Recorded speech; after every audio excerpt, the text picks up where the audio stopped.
Come here and let yourself arrive completely. All of you, including the parts that want things, especially those parts. Take a breath and let it be full, not restrained. Full. Stay.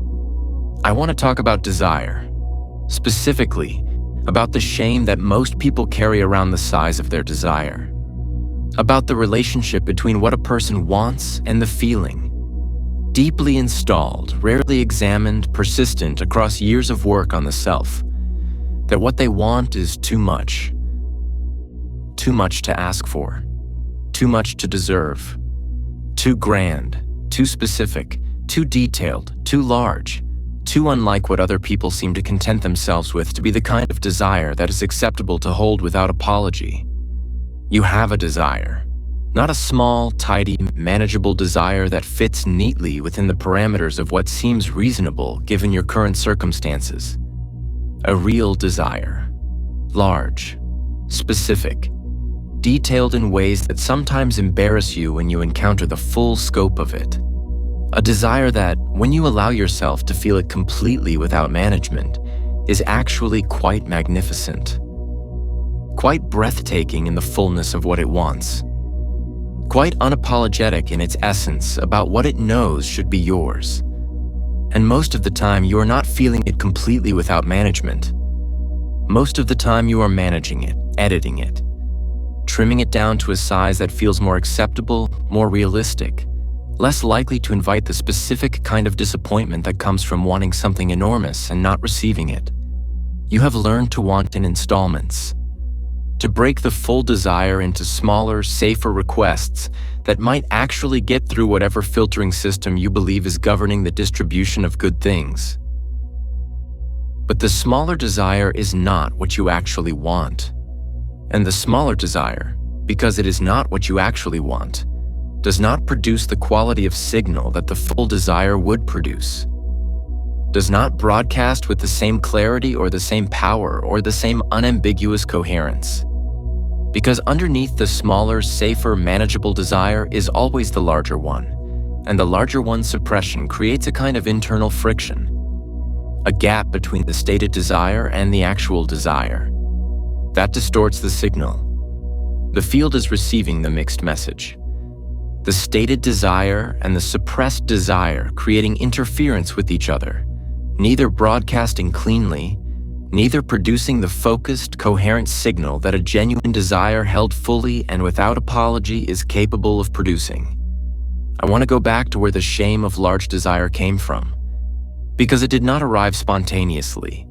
It was installed through specific experiences in specific contexts that told you something important about the size of wanting that was acceptable.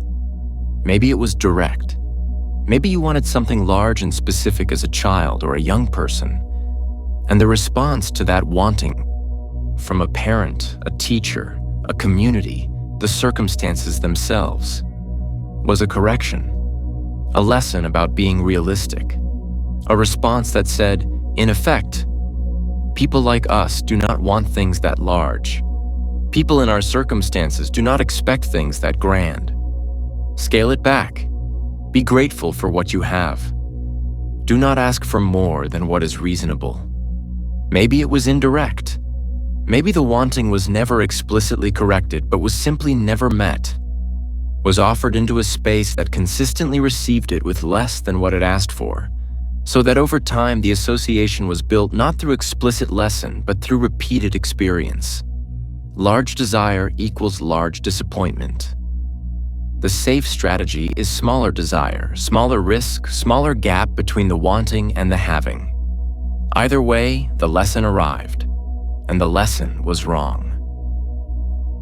Your desires are not too much, not the big ones, not the ones you have been managing and trimming and editing into acceptable sizes, not the desire for the extraordinary relationship, not the desire for the kind of financial freedom that means you never again make a decision based on what you cannot afford. Not the desire for work that is genuinely aligned with who you are, that produces in you the experience of being fully alive and fully expressed. Not the desire for the kind of health and vitality that means your body is not a limitation, but a joyful, fully functional vehicle for the life you want to live. Not the desire for impact, for your life to matter in a scale that actually corresponds to the size of what you feel you have to offer. None of those desires are too much, not a single one. They are the correct size. They are the accurately calibrated expression of a consciousness that is aware of its own potential and is daring to want in proportion to that potential, rather than in proportion to the limited version of itself that the world has so far confirmed. Here is what is actually true about desire. At the level of how it operates in the field, desire is not something that happens to you. Desire is something that is generated by the field as an invitation. The specific desires that live in you, particularly the ones that feel largest and most persistently present, the ones that have been there for years and have not diminished despite repeated disappointment, the ones that feel most genuinely yours. Those desires are not accidental. They are not the random firing of a consciousness that has absorbed consumer culture and generated a wish list. They are information. They are the field communicating, through the mechanism of desire, the specific configuration of the life that is genuinely available to and aligned with the specific consciousness you are. The desire is the field's way of pointing at what is real, of saying, this exists, this is yours, this is the direction. The size of the desire is proportional to the reality of what is available. Large desire is not evidence of unrealistic expectation.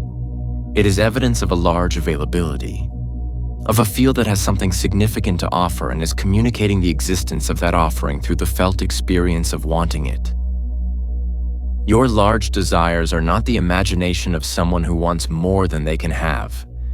They are the accurate perception of someone who has access to more than they have been allowing themselves to believe. Let that land in the place where the shame lives, in the place that has been managing and editing and trimming the desire down to a safe size. Feel what happens there when the possibility arrives that the size of the desire is not the problem, that the desire is the right size, that it is accurately calibrated, that it is pointing at something real. The shame begins to lose its grip, slightly, but genuinely, because shame requires a specific fuel. The belief that the thing being ashamed of is inappropriate, excessive, illegitimate, and the belief that your large desires are excessive and illegitimate is losing its foundation. They are not excessive, they are accurate. You are allowed to want what you want, the full version. The unedited, unmanaged, completely honest version of what you want your life to be, in all its specificity and all its grandeur and all the ways it is larger and more extraordinary than what has so far been confirmed by the physical evidence. You are allowed to hold that desire fully, without apology, without the preemptive trimming down to a safe size, without the constant low-level management of the gap between what you actually want and what you allow yourself to be seen wanting. The full desire is the full signal. The clear, unedited, unmanaged desire is the clearest possible instruction to the field about what to produce. Every time you trim it down, you reduce the signal. Every time you apologize for the size of it, you create interference. Every time you tell yourself it is too much, you make the fields work harder, not because the field has a problem with the size, but because your own consciousness is actively working against the clarity of its own signal. Stop managing the desire. Let it be what it is. The full, large, specific, magnificent, completely legitimate desire of a consciousness that knows what is available to it and is finally willing to want it without apology. Feel the quality of that wanting right now, the wanting that does not edit itself, that does not look around to see whether the size of it is acceptable. That simply is what it is. Clear, specific, full, and completely without shame. That is the signal the field is waiting for. Not the managed, trimmed, safe-sized version. The real one. Your desires are not too much. They are exactly right. Want them fully. Let the field know exactly what you are moving toward. It is ready to produce it.